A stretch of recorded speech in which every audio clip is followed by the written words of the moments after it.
신약성경 134페이지 누가복음 22장 14절에서 20절까지 말씀.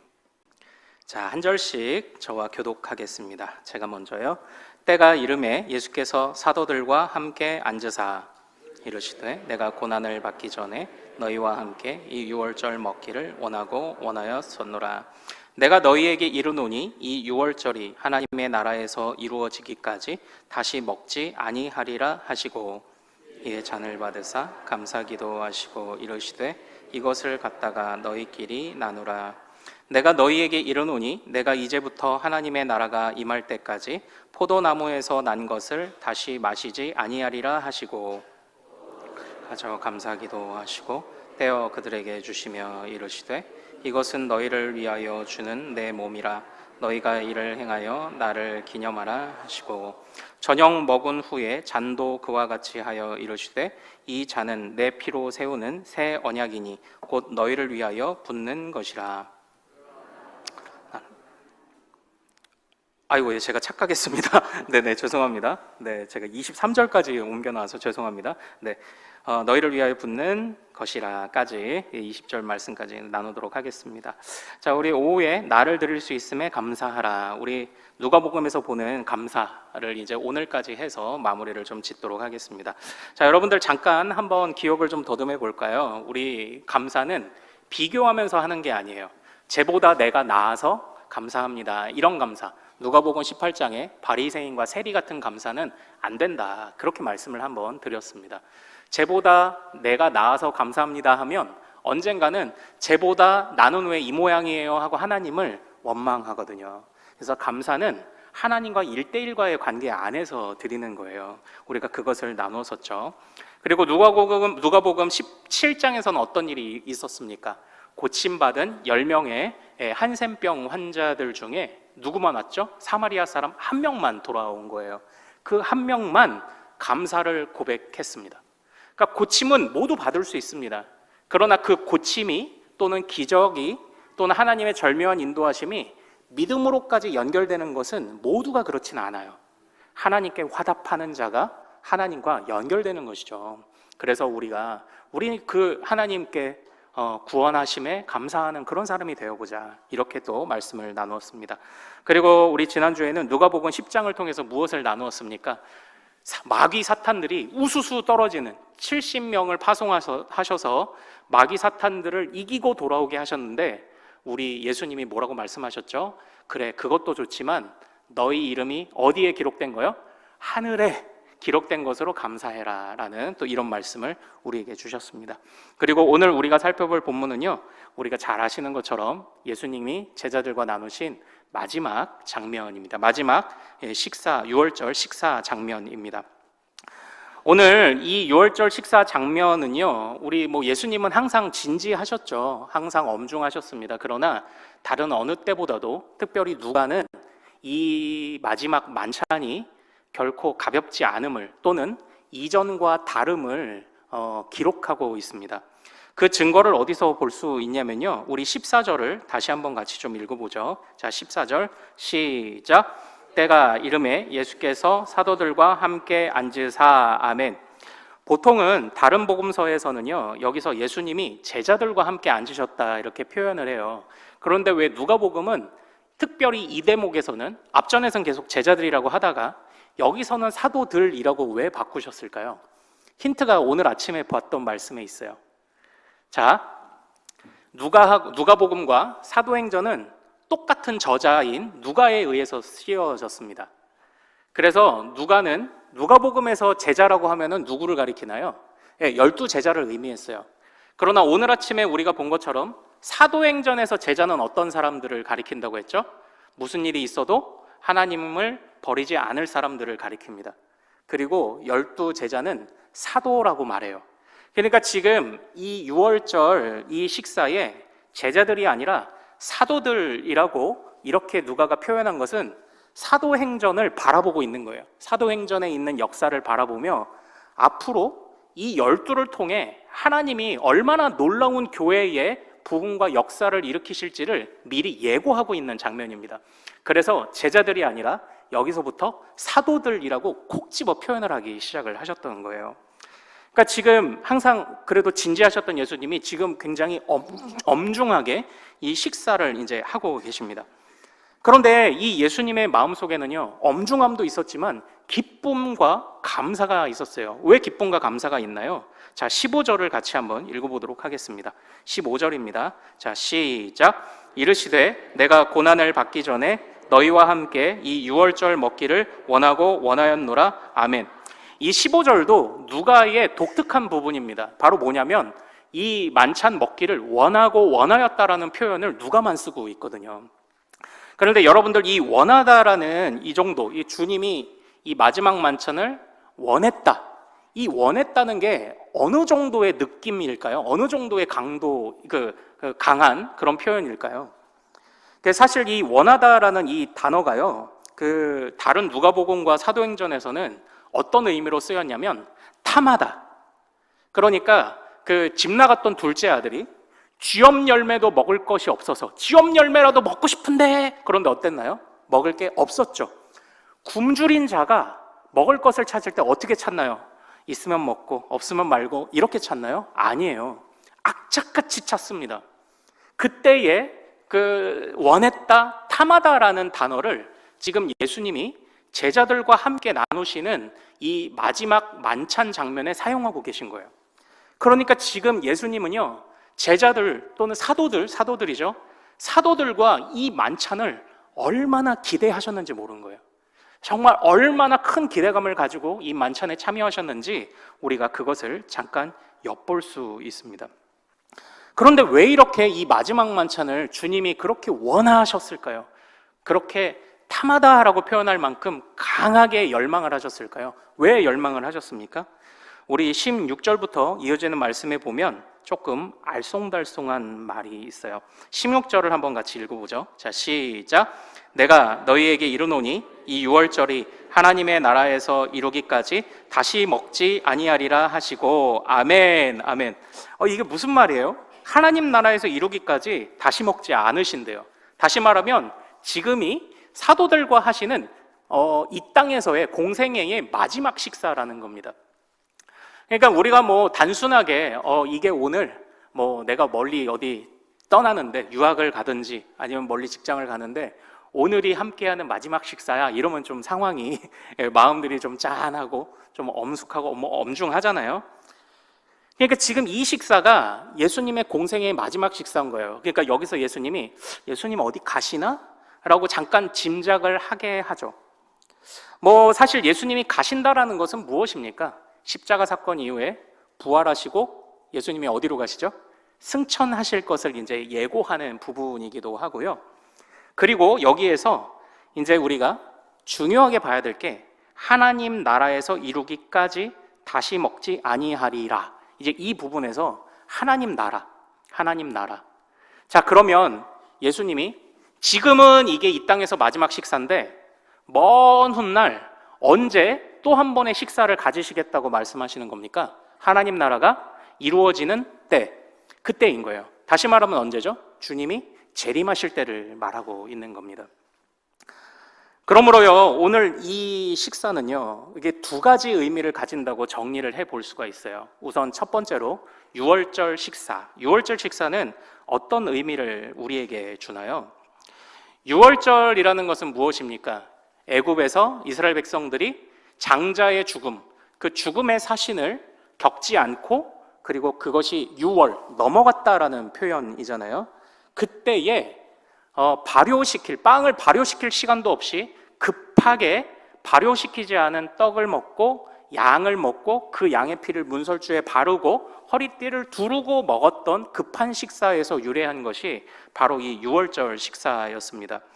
그것을 통해 이스라엘 백성들은 죄와 사망의 노예의 상태에서 해결되었죠. 애굽이라는 곳에서 노예 생활을 했던 것이 죄와 사망의 노예에 쌓여 있었던 그런 사람들의 비참함을 상징하는데, 거기에서 이제 탈출하게 된 것 아닙니까? 한번 잘 보십시오. 그러므로 이 유월절 식사는요, 이제는 예수님은 이 식사를 당분간 같이 하시지 않으실 거예요. 그러나 이 식사를 이 함께 먹었던 12 사도에게 나는 여기서 이것이 이 땅의 마지막 식사지만 너희는 이것을 앞으로 성찬이라는 이름으로 많은 제자들, 즉 무슨 일이 있어도 버리지 않을 믿음의 사람들과 함께 나누라고 첫 번째로 위임하시는 장면이에요. 예수님이 친히 베푸시는 식사는 마지막 재림하실 때까지는 예수님이 친히 베푸시는 식사는 어떻게 보면 이 땅에서 잠깐 중단되지만 그러나 그 식사와 버금가는 은혜의 잔치를 누가 준비한다고요? 사도들이 준비하기 시작할 거라는 것입니다.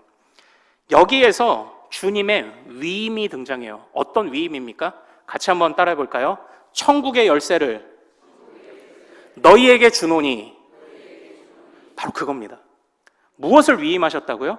천국의 열쇠를 사도들에게 그리고 그 후예들에게 우리에게, 오늘날 우리에게 위임하신 것입니다. 그러므로 오늘날 우리는요, 이 성찬을 먹을 때마다 우리는 무엇을 갖는 거예요?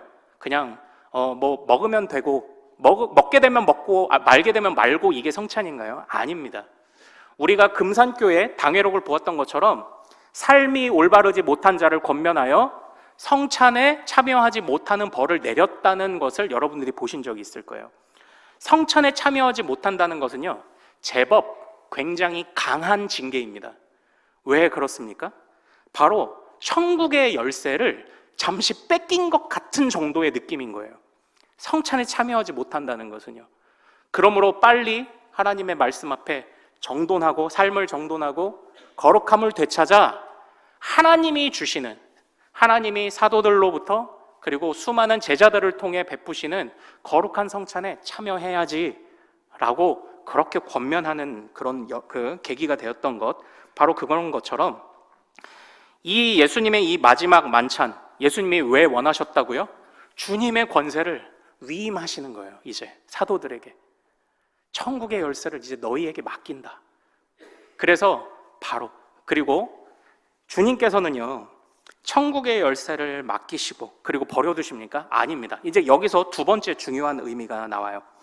이 마지막 만찬은요, 그러니까 어떻게 보면 지금까지의 유월절 만찬은 과거의 은혜를 단순하게 돌아보고 기억하며 하나님을 높이는 그런 만찬이었습니다. 이것도 중요합니다. 그러나 예수님이 마지막으로 베푸신 이 만찬은 과거의 은혜를 생각나게 하시는 것뿐만 아니라 주님의 권세를 위임하시고 그리고 장차 예수님이 이루실 마지막 완성을 바라보게 하는 그런 식사라는 겁니다. 그래서 최종적으로 메시아가 베푸실 만찬을 미리 맛보게 하신 거예요. 위임해 주셨고, 그리고 먼 훗날 정말 이 세상이 하나님의 뜻대로 완성되었을 때, 주님 재림하실 때 우리에게 허락하실 그 만찬을 미리 맛보여 주신 것이라고요. 사랑하는 여러분, 나중에 주님이 재림하시면 어떤 일이 일어날까요? 어떤 일이, 막 천국의 하늘에서 나팔 소리가 들리고 막 사람들이 들어 올려지고 막 그럽니까? 나중에 가보면 알겠죠. 뭐 요것에 관해서는 의견들이 많습니다. 휴거가 있냐 없냐 뭐 이런 것들은 의견이 많지만, 그러나 분명한 것이 있어요. 주님은 마지막 날에 오실 때 우리에게 잔치를 베풀어 주세요. 왜 그렇죠? 무엇을 근거로 그렇게 말할 수 있습니까? 오늘 말씀, 하나님 나라가 완성되기까지는 내가 더 이상 만찬을 너희와 함께 하지 않겠다. 그러니까 주님이 마지막 때에 완성될 때 그때 다시 만찬을 하신다는 의미고요.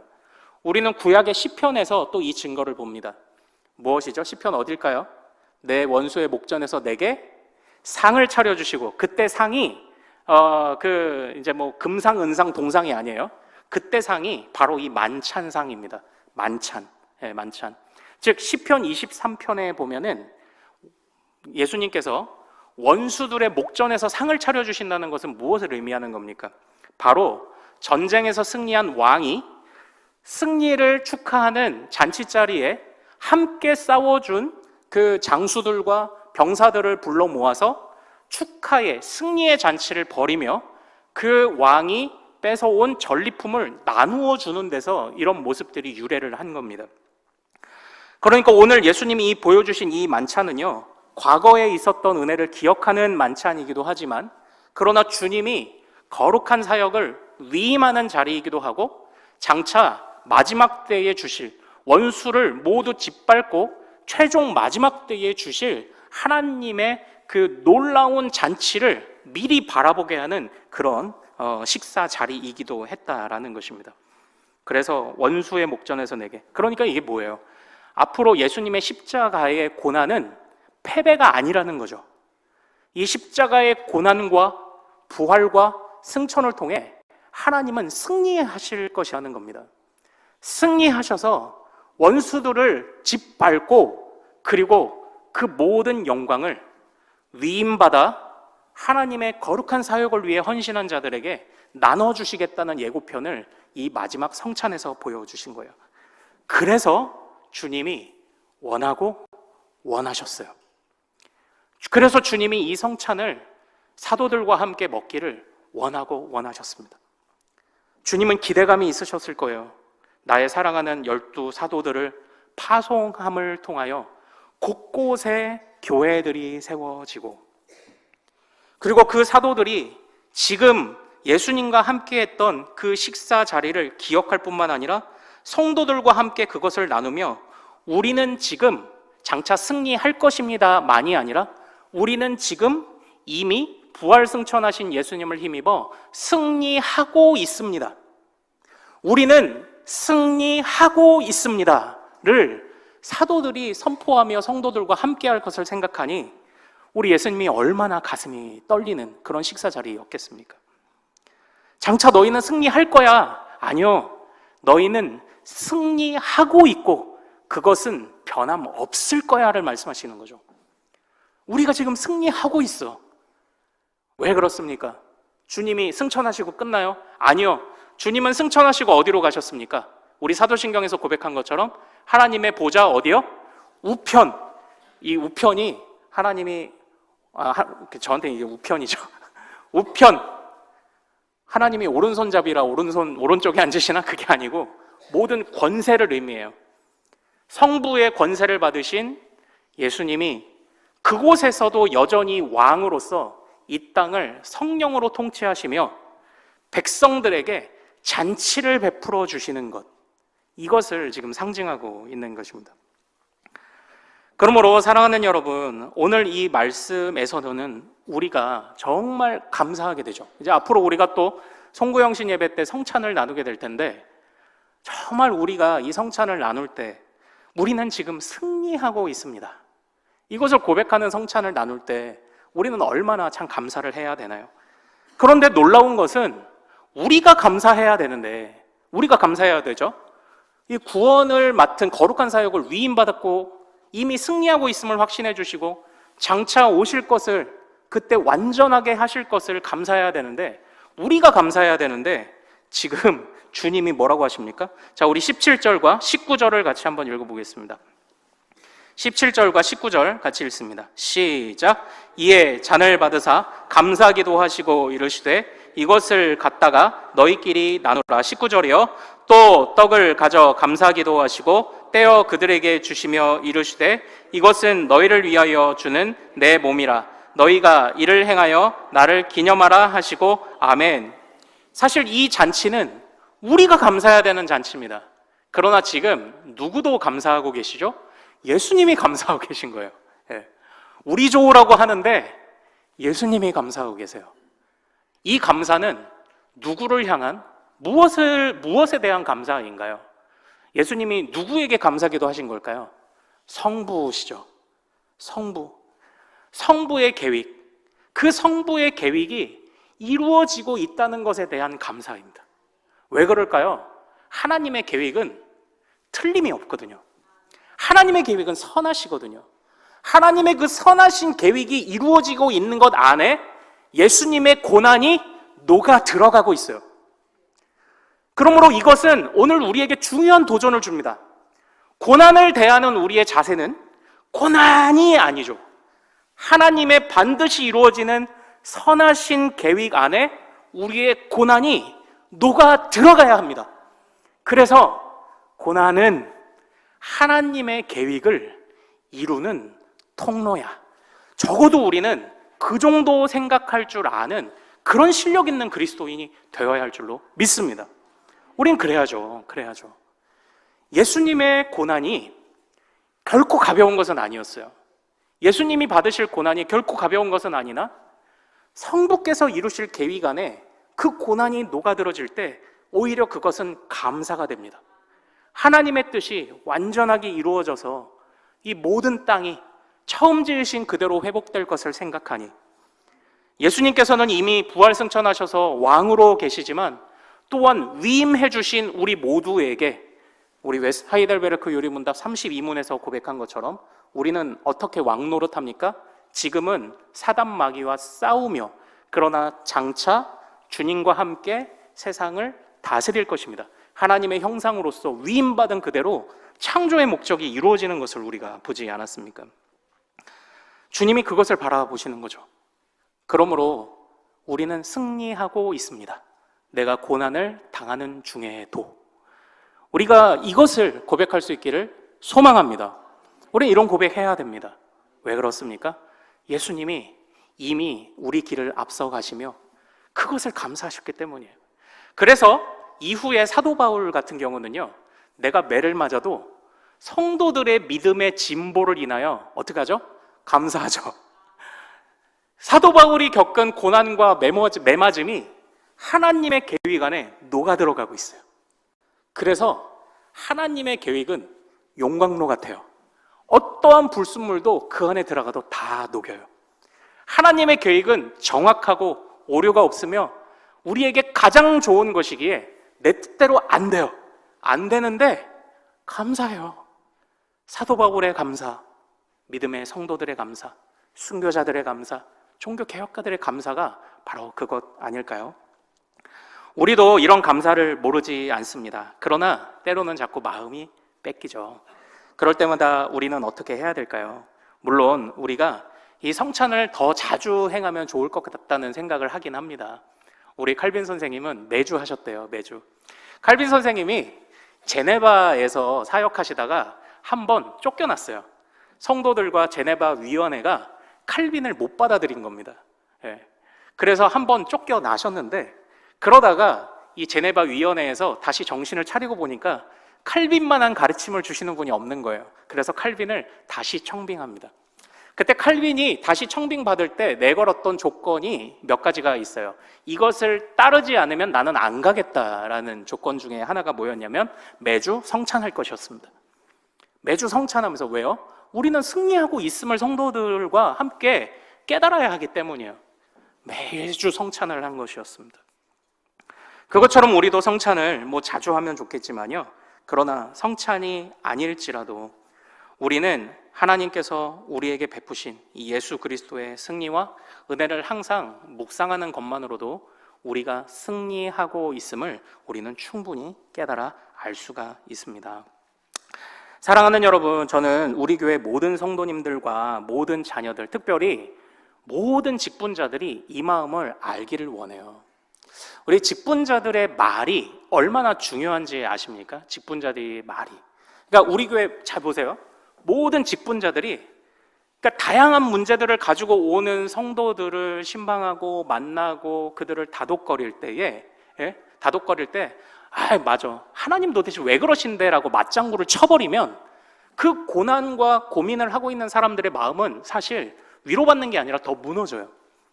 그런 사람들을 향해 우리 직분자들이 만날 때 뭐라고 해야 됩니까? 우리는 그래도 승리하고 있는 거야 라고 교정해줘야 돼요. 우리 직분자들의 말이 얼마나 중요한지 보십시오. 우리 출애굽기 32장을 한번 찾아볼까요? 출애굽기 32장을 한번 가겠습니다.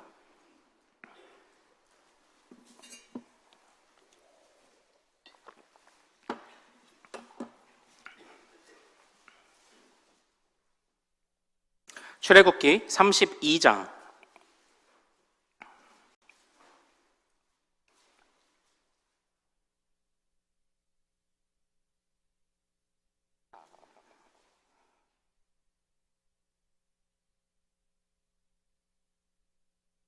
출애굽기 32장 1절부터 6절까지 같이 읽겠습니다. 자, 우리 한 절씩 읽죠. 네. 1절부터 6절까지. 자, 홀수는 제가, 짝수는 우리 성도님들이. 자, 제가 먼저 읽을게요. 백성이 모세가 산에서 내려옴이 더딤을 보고 모여 백성이 아론에게 이르러 말하되 일어나라 우리를 위하여 우리를 인도할 신을 만들라. 이 모세 곧 우리를 애굽 땅에서 인도하여 낸 사람은 어찌 되었는지 알지 못함이라. 아론이 그들에게 이르되 너희의 아내와 자녀의 귀에서 금고리를 빼어 내게로 가져오라. 모든 백성이 그 귀에서 금고리를 빼어 아론에게로 가져가매 아론이 그들의 손에서 금고리를 받아 부어서 조각칼로 새겨 송아지 형상을 만드니 그들이 말하되 이스라엘아 이는 너희를 애굽 땅에서 인도하여 낸 너희의 신이로다 하는지라. 아론이 보고 그 앞에 제단을 쌓고 이에 아론이 공포하여 이르되 내일은 여호와의 절이리라 하니 이튿날에 그들이 일찍 일어나 번제를 드리며 화목제를 드리고 백성이 앉아 먹고 마시며 일어나서 뛰놀더라. 아멘, 아멘. 지금 이 장면이 어떤 장면입니까? 이스라엘 백성들이 광야로 나왔는데 이 애굽에서 400년간 살던 이스라엘 백성들의 머릿속에서 보이지 않는 신이라는 것은 이해가 안 되는 거예요. 생소한 겁니다. 왜냐? 애굽에서 봐왔던 모든 신은 눈에 보였거든요. 태양도 눈에 보이고 태양의 아들인 파라오도 눈에 보였고요. 그리고 송아지 신도 있고요. 그 아시죠? 이제 개 얼굴로 난 그런 신들도 있고, 그리고 사실상 10가지 재앙에 등장하는 모든 것이 다 이제 신이었던 거예요. 나일강도 신이고 메뚜기 신도 있고 개구리 신도 있고 이게 다 신이었던 겁니다. 그런데 광야에 왔는데 물론 홍해를 건넜죠. 근데 우리가 아까 그 10명이 고침받은 한센병자 중에 한 명만 돌아와 감사기도 한 것처럼, 감사를 고백한 것처럼 모두가 홍해를 건넜지만 모두가 다 하나님을 깨달은 건 아니었던 거예요. 그 이전부터 하나님을 경외하던 그 남자 아이들을 숨겨주던 히브리 산파들 같은 사람도 있지만 홍해를 마른 땅을 건넜지만 아직 하나님을 다 깨닫지 못한 사람들이 있는 겁니다. 그럼 그때에 이 직분자 또는 리더로서 또 세워졌던 이 아론이라는 사람은 어떤 일을 했어야 될까요? 하나님을 정확히 알려줘야 했죠. 그런데 이 아론이 갑자기 금고리를 빼어서 금송아지를 만들어 놓고 뭐라고 말합니까? 이것이 너희를 인도하여 낸 신이라 이렇게 얘기를 해요. 그러니까 사람들이요 5절 6절 뭡니까? 기뻐하며 절기를 지키고 잔치를 벌입니다. 지금 아론이 헛다리를 집어줬는데 사람들은 기뻐해요. 그런데 이후에 벌어지는 일은 안타깝죠. 이게 하나님이야 라고 설명하고 사람들은 기뻐했는데 하나님은 재앙을 내리시죠. 여기서 직분자가 하나님을 정확히 전하는 것이 얼마나 중요한지를 보게 됩니다. 직분자는 저도 포함돼요. 저도 목사도 직분이니까요. 그리고 모든 성도들이 그래야만 합니다. 하나님을 정확하게, 하나님을 온전하게 드러내는 것이 얼마나 중요한가. 그러므로 고난을 하나님의 원대하신 계획 안에 녹아낼 수 있도록 권면을 해야지 그 고난에 단순하게 맞장구를 쳐준다고 해서 그게 해결책이 되지 않아요. 오히려 하나님을 정확하게 전하면서 그렇다고 이제 갑자기 아유 집사님이 기도가 부족해서 이런 일을 겪은 거다 이러지 마시고 위로도 좀 해주시고 위로도 좀 해주고 밥도 좀 사주고 다독거려도 주고. 그러나 김 집사님 우리는 지금 승리하고 있잖아요. 우리는 지금 승리하셔서 부활 승천하신 예수님을 따라가잖아요. 예수님도 고난을 하나님의 성부의 원대한 계획 안에 녹여내셨잖아요. 그러므로 우리 다시 한번 힘을 내어 봅시다. 우리가 이것을 권면하는 직분자들이 되어야 합니다. 그러므로 사람들을 위로한다는 이유로 금송아지를 주면 안 돼요. 우리는 하나님을 보여줘야 돼요. 하나님을 설명하고 하나님을 보여줘야 합니다. 그러므로 사랑하는 여러분, 주님이 우리에게 이 거룩한 사역을 맡기신 것이 얼마나 감사한가요? 그리고 승리하고 있음을 알게 하셨고 또 마지막 때에 최종 승리가 예정되어 있음을 알게 하시는 것이 얼마나 감사한가요? 주님의 계획 안에 나의 고난조차도 들어갈 수 있다는 것이 얼마나 감사한가요? 그래서 오늘 이 제목이 우리의 고백되기를 원합니다. 그래, 어떻게 해서든지 나를 드릴 수 있음에 감사하다. 어떻게 해서든지 내 믿음도 내 인생도 어떻게 해서든지 내 고난도 그래도 하나님께 드릴 수 있어서 감사하다. 이것이 우리 큰숲의 모든 가족들, 모든 직분자들의 고백이 될 수 있기를 소망합니다. 자, 우리 같이 좀 찬양하고 기도하죠. 주 안에 우린 하나, 모습은 달라도 예수님 한 분만 바라네. 자, 우리가 서로 따뜻한 공동체, 우리 정말 행복한 교회 될 수 있도록 우리가 함께 달려가야 할 것입니다.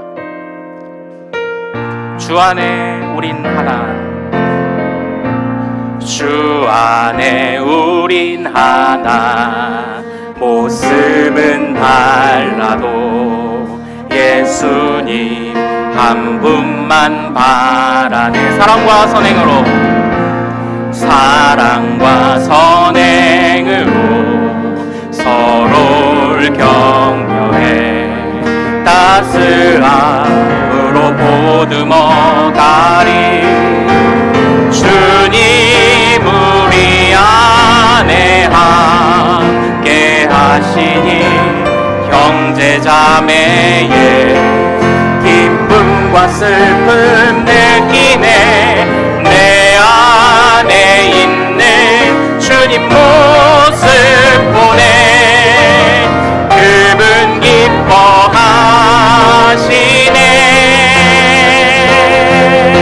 주님 우리를 통해 계획하신 일, 주님 우리를 통해 계획하신 일, 부족한 입술로 찬양하게 하신 일, 주님 우리를 통해 계획하신 일, 너를 통해 하실 일. 주 안에 우린 하나,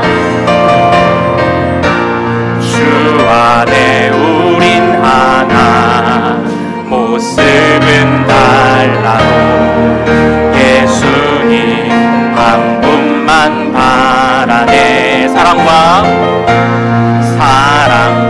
선행으로 서로를 격려해 따스함으로 보듬어 가리. 주님 우리 안에 함께 하시니 형제자매의 기쁨과 슬픔 느끼네. 내 안에 있는 주님 모습 보네. 그분 기뻐하시네. 주님 우리를 통해 계획하신 일, 주님 우리를 통해 계획하신 일, 부족한 입술로 찬양하게 하신 일, 주님 우리를 통해 계획하신 일, 너를 통해 하실 일 기대. 주님 우리를 통해 계획하신 일, 주님 우리를 통해 계획하신 일, 부족한 입술로 찬양하게 하신 일, 주님 우리를 통해 계획하신 일, 너를 통해 하실 일 기대. 너를 통해 하실 일 기대. 너를 통해 하실 일 기대. 우리를 통해 하실 일 기대. 우리를 통해 하실 일 기대.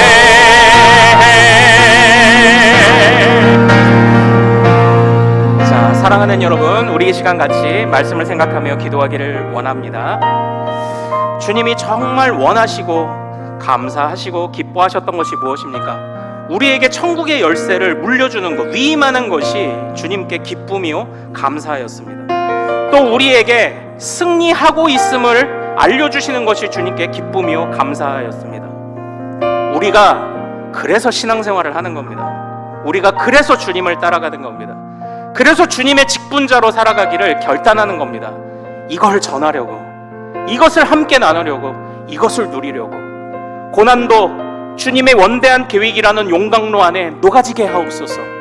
우리는 승리하고 있으며 완전히 승리할 것입니다. 원수의 목전에서 상을 차려주시는 주님을 기대하며 우리 주여 이름 크게 한번 부르고 같이 말씀을 생각하며 기도합니다. 주여!